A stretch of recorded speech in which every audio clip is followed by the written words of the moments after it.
Okay, good morning. And good morning. Continue lang natin yung discussion natin about decibel.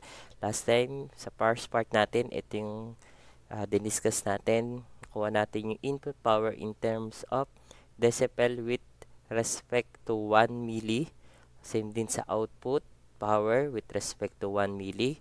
For letter C, input power with respect to 1 micro, ganyan. Output power in decibel form with respect to 1 micro. Again, ito ay output and then input.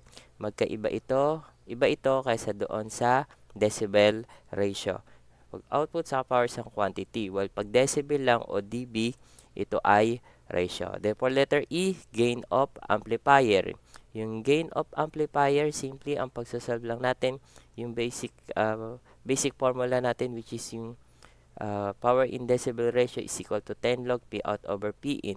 Pero kung halimbawa na ang given, okay, kung halimbawa, ang given is in, P out sa sample problem natin is naka 30 dBm, okay, and then yung input naman ay naka 0 dBm, okay, parang sa problem natin kanina, okay, ito yun, in 30 dBm and then 0 dBm yung input.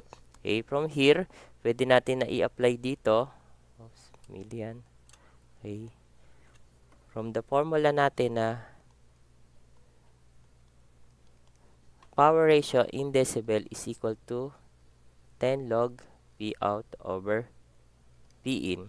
Then, i-apply natin yung properties ng logarithm, which is, for example, yung log xy is equal to log x plus log y. Alala? Yung log x over y ay equal sa log x minus log y.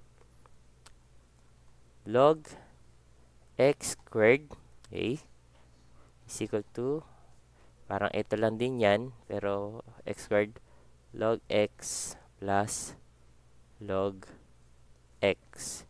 And therefore, log x plus log x is 2 log x. Ito yung properties ng logarithm. Same dito, i-apply natin ito. Okay. Apply natin yan. Ito ay magiging 10 log P out minus 10 log P in. Saan nanggaling to? Yan nanggaling yan. And then, apply natin itong formulas to. And then ito, P out, dahil output ito, and then input, pwede na natin i-apply yung reference level. Kung halimbawa ito, 1 milli, ito ngayon ay 10 log P in input power 1 milli. Therefore, sa last discussion natin, itong 10 log with respect to 1 milli, ito ngayon ay P out in dBm minus input power with respect in decibel form with respect to milli. Okay? Parehas lang din niya. Parehas siya dito sa yung magiging sagot niya na PdV 10 log P out over P in. Okay? Para hindi na tayo convert ng convert. Ito kasi pwedeng ito, pero kung given naman, halimbawa 30 dBm, para ma-apply natin ito, i-convert pa natin ito in watts. Ito din naman, ko-convert natin into watts. Pero kung given na to, pwedeng ito na yung formula na gamitin natin para diretso na. Okay? Example, apply natin to. 30 dBm minus 0 dBm. Ito yung power dB. Then, 30 dBm minus 0 dBm is 30. Ano ngayon yung unit? dBm o dB? dBm o dB? Ang unit na natin ay dB lang. Hindi siya M.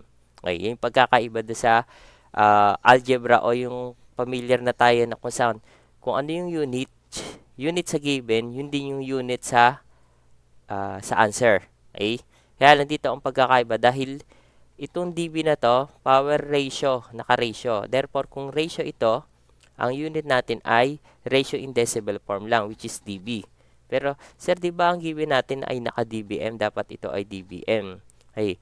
Naging dB yan dahil in-apply lang natin yung law of logarithm at dinerive lang natin siya dito sa formula na to. Okay. Kaya, dB. Again, kapag ratio, dB ang unit.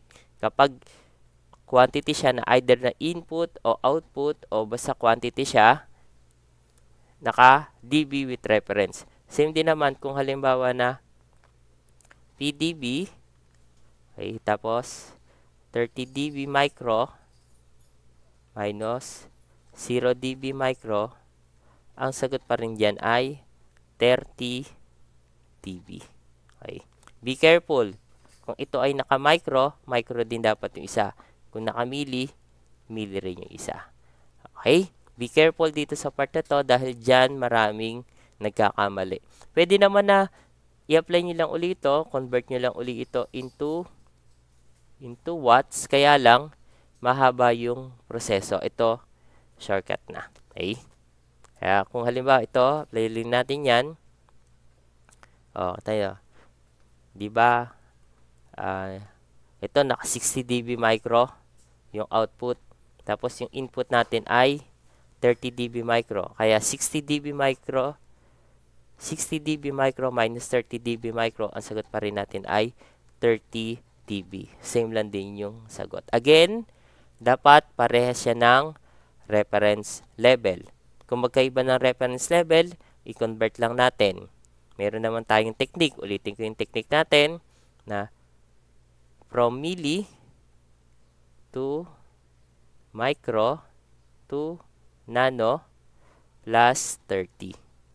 Plus 30. Kung pabalik naman, minus. Okay? Tandaan yan. Yan yung technique. Okay? Next question. Inuna lang natin yung 4 bago yung 3 para sa decibel. Sa voltage naman.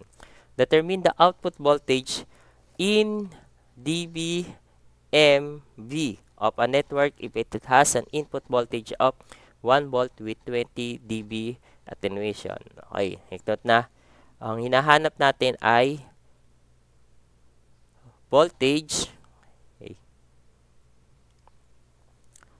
Voltage in decibel form with respect to 1 milli. Output voltage. Hinahanap natin din ay output voltage in decibel form with respect to 1 milli. Okay? Pag dBm lang yan, automatic na yan power. Kung voltage yan o current, ilalagay niyo yan. Ito voltage, kaya meron B. Ito naman indication to kung output or input. Then, kung meron given na input voltage, okay, 1 volt. Okay. Nahanap in decibel form with respect to 1 milli, yung input naman ay in voltage. Then, with 20 dB attenuation. 20 dB attenuation. Be careful dito. Since na ito ay attenuation, okay, sabihin ito ay loss. Kaya pwede natin siyang i-declare na voltage gain ratio in decibel form ay dahil attenuation, okay, pwede natin i-represent ito na 20 dB. Ayan. Or 20 dB loss. Or negative 20 dB. Or negative gain. O yan. O, sorry, yan lang. Kaya, be careful sa unit. As a sign. Kung walang sign, dapat nakaitinggit kung loss or gain to. Kung negative o positive. Kasi pag positive 20 dB lang yan, okay, may iba yung sagot nyo. Dito kasi naka-indicate siya na attenuation. Kung positive yan, tulad na discuss natin, amplification. Ang problem natin dito is ano yung formula natin para sa voltage. Okay? Derive lang natin. Recall lang na yung power dB in decibel form ratio is 10 log P out over P in. Represent natin ito sa block diagram. May input power dito, then may output power. Then ito ay power gain in decibel. Take note na yung power ay equal sa V squared over R. Therefore, in terms of voltage and then resistance, ito ay input voltage. Okay? Ito naman yung output voltage. May resistance sa input, may resistance sa output. Kaya lang, applying the maximum power transfer,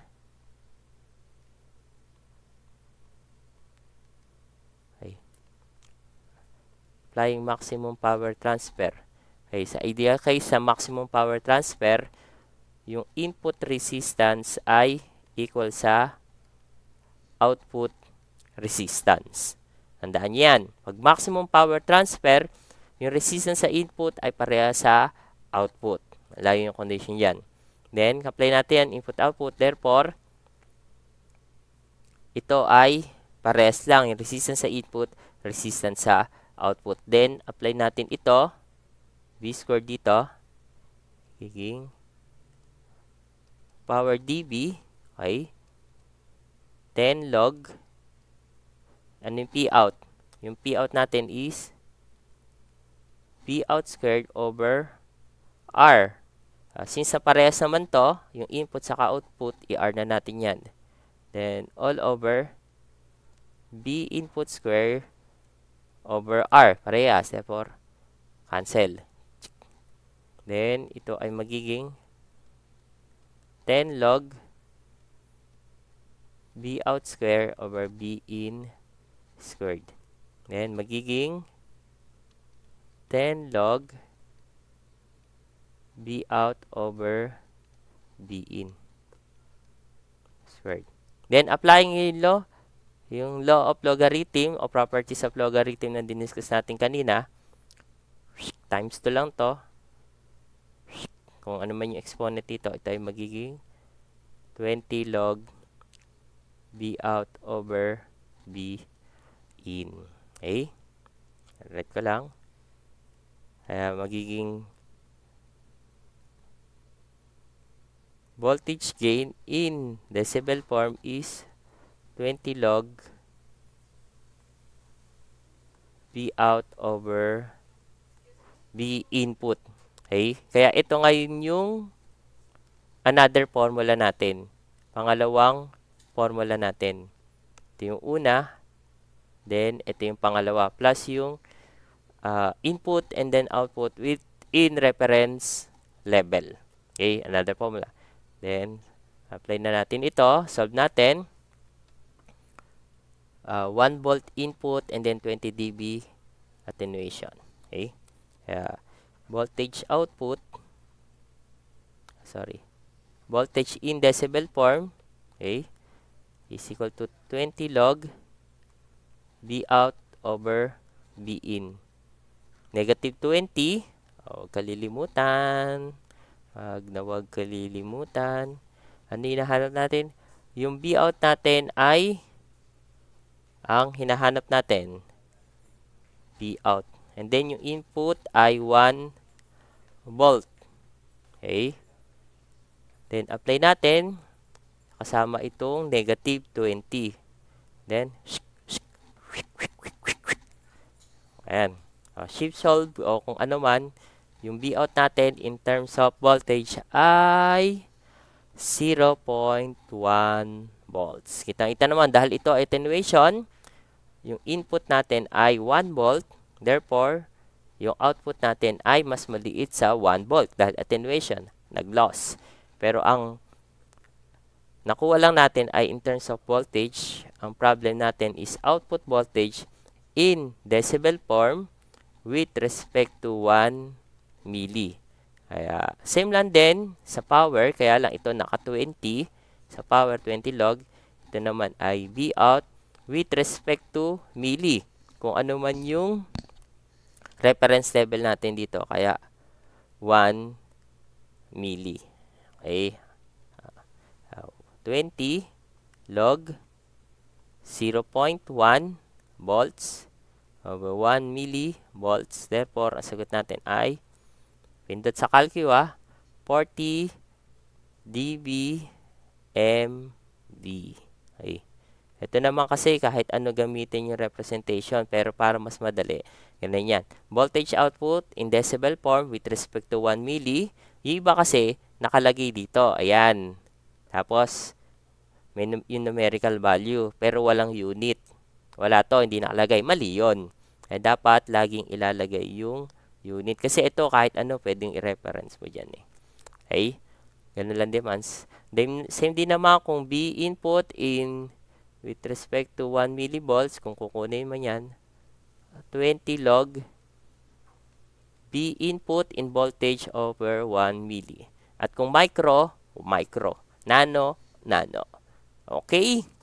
Question? Okay, kung may question, na-raise na lang yan. Next problem. Okay. A signal voltage of 80 dBmV is measured at 75 ohms impedance. Determine the signal power in dBm. Okay. Yung pag nirepresent natin ito,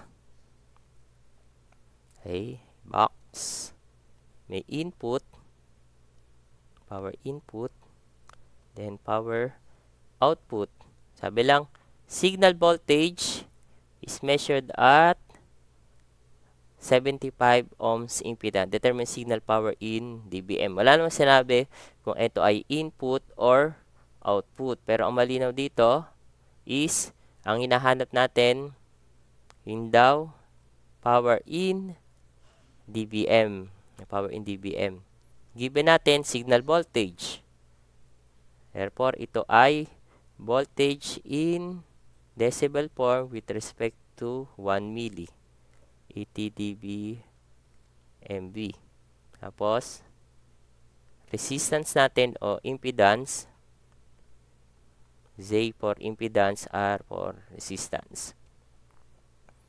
75 ohms. Ang hinahanap, power in dBm. Siyempre, kung power dBm yan, ang kailangan natin na formula ay 10 log power with respect to 1 milliwatts. Pero kailangan muna nating makuha to. May voltage tayo, may resistance, makukuha yung power. Power is equal to V squared over R. Ito yung R. Okay? Yung voltage in millivolts. dBmV. Okay, naka-decibel form. Therefore, kukunin natin to into voltage. At kapag kinuha natin ito, ito ay ito ay 80 dBmV. Dito na lang 80 dBmV is equal to 20 log voltage 1 millivolts. Okay? Wala lang nung kanina. Therefore, shift solve o kaya applying yung anti-log.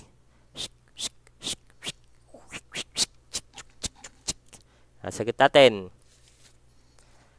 Ito ay, yung voltage natin ay equal to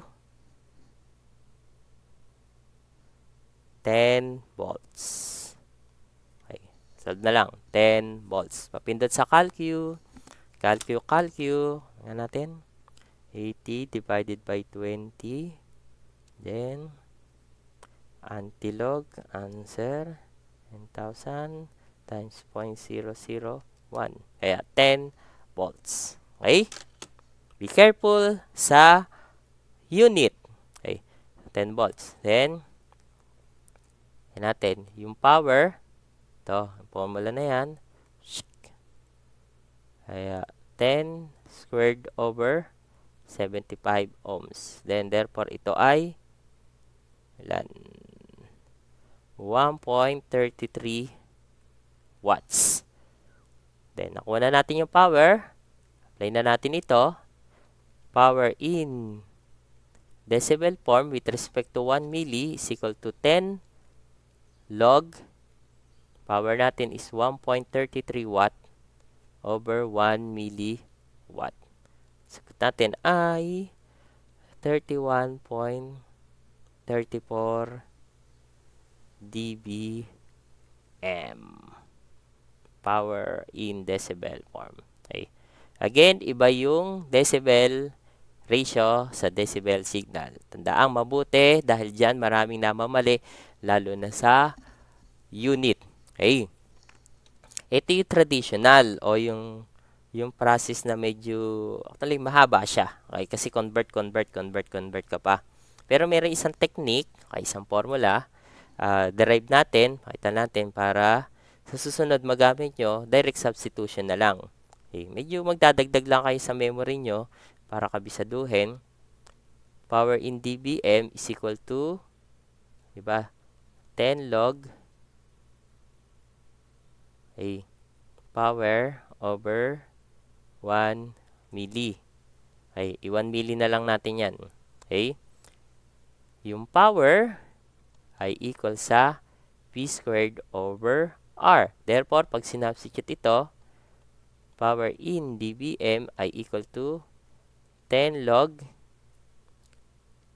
B squared over R, okay, times 1 milli o 1 times 10 to negative 3. Okay? Tama. Substitute lang natin ito. Dun. Okay?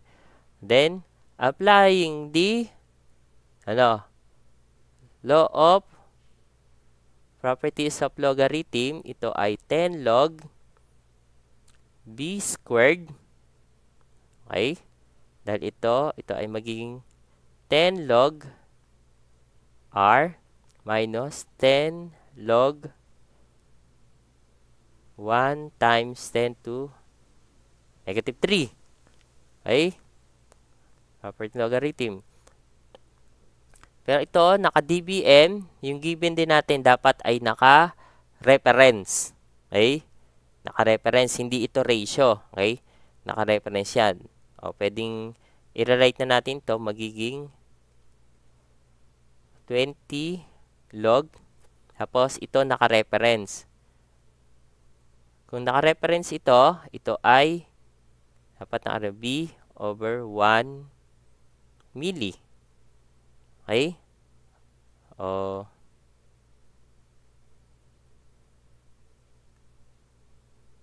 okay.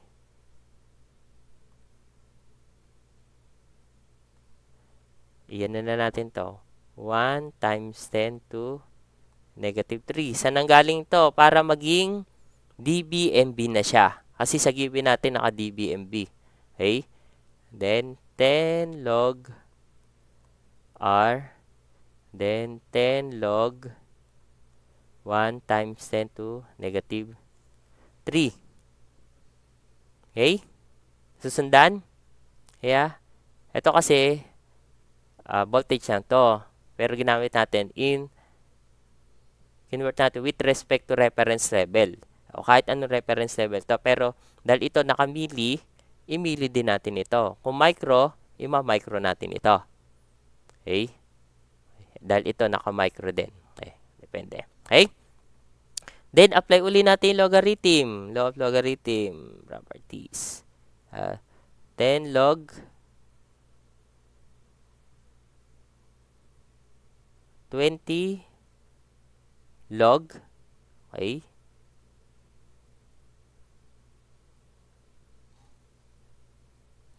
20 log B, okay,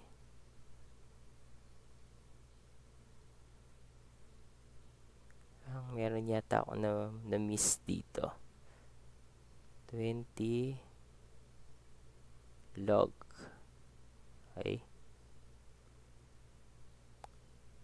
20 log, ito ay magiging,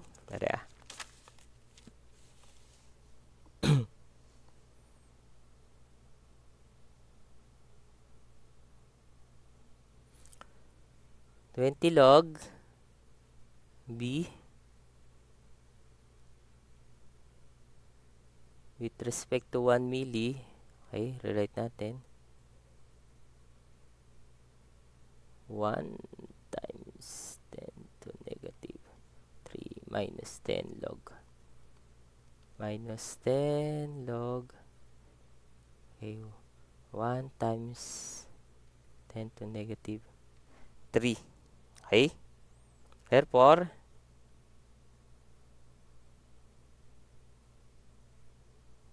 kinonvert natin ito. Inulit. Sinire-write ko lang pala. Ito ngayon ay magiging voltage in decibel form with respect to 1 millivolts. Then 10 log R. Okay? Minus 10 log 1 negative 30 ay ilan? 30. 30 lang yan. Okay, walang unit. Okay? Kaya ito yung isang formula. Okay? Formula natin na pwede nyo kabisaduhin. Okay, apply natin. Power in dBm. Ano yung voltage natin? 80 dBmB minus 10 log 75 then minus 30. Okay? Sagot natin dyan. Ganun din. Compute nyo. Compute. 80 minus 10 log 75 minus 30. Yan. Sagot natin dito ay 31.25. Decimal. Ba yan? 31.25. Ang unit ay dBm. Kanina, ano sagot? 31.34 dBm. Ito yon, ito yung proseso na yon, yung classic. Okay? Ito naman, derived na. Kumbaga, ang formula nyo nang gagamitin ay ito. Masyado na yan. Padagdag na sa memory. Then, kung dB micro naman, ito ay naka-B dB microvolts minus 10 log R minus 60. Minus 60 naman yan. Okay? Kaya, another formula to. Okay? Ito na yung shortcut. Kapag given na yung voltage in reference level, same din naman kung halimbawa, ang hinahanap is voltage given yung power with respect to milli o micro, tandaan nyo lang tong formula to and then wala, pindot-pindot lang. Okay? Yan. Question. Kung may question, erase na lang. And then, hanggang dito lang muna tayo para sa part 2. Okay? Another session na. Ito. Sige, pakita na natin to. Related naman. Determine the signal voltage at dB micro B at the input of an attenuator if the signal power measure is 25 4 dB micro at 300 ohms impedance. May kinalaman ba itong attenuator sa problem? Wala. Wala kinalaman. Therefore, wala sa'yo. Bakit? Kasi ito ay output lang. Okay? Output lang siya. Okay, kaya ito. Apply natin. Naka-micro. P dB micro. Then, voltage in decibel form with respect to 1 micro minus 10 log R minus, 60 o 30? 60.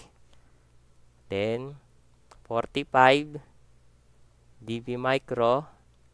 Then, ito yung hinahanap natin. BdB microvolts.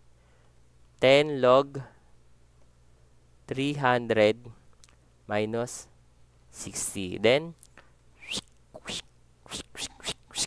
transpose sample, lipat-lipat. 45 minus 10 log 300 minus 60, sagot natin ay negative 39.77 dB microvolts. Huwag kalilimutan. Kaya, yan yung sagot natin. Okay? Dito lang muna tayo para sa part 2.